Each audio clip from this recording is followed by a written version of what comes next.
Master Jet, first time ko po kasi mag-loan sa GSIS through mobile app nila.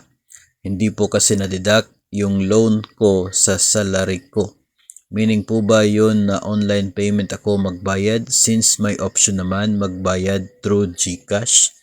Actually, pag ganito po, nag-loan ka sa GSIS, kahit po sa GSIS Touch app, ay makikita po yun, no, ng inyo pong gumagawa ng sahod, yung billing coming from the GSIS. Baka po the following month pa yung start ng kanya pong deduction, kaya hindi pa siya nakapag-reflect, no, sa inyo pong payslip. And if ever po, tingnan nyo po muna, no, yung start ng amortization, makikita naman po yan sa loan account niyo sa GSIS Touch. Kung start na ng amortization tapos hindi po nag-deduct sa payslip, mas mabuti po na bayaran na lamang through GCash gamit po ang GSIS Touch app para wala pong magiging dagdag na interest. No?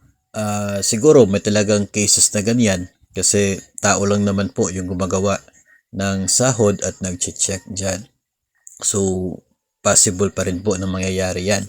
Pero siguraduhin lamang na mabayaran po ng yung amortization for that month na magsimula na yung deduction para naman ay sigurado tayo na wala kang dagdag interest dahil hindi siya magre-reflect as arrears, no? So, yun po yung mangyayari.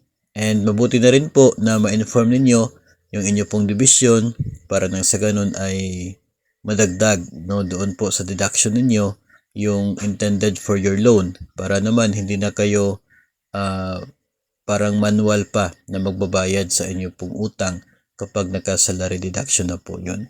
So, ang mahalaga dito ay aware ka na hindi siya nag-deduct at babayaran mo yung amortization para walang dagdag interest sa inyo pong loan.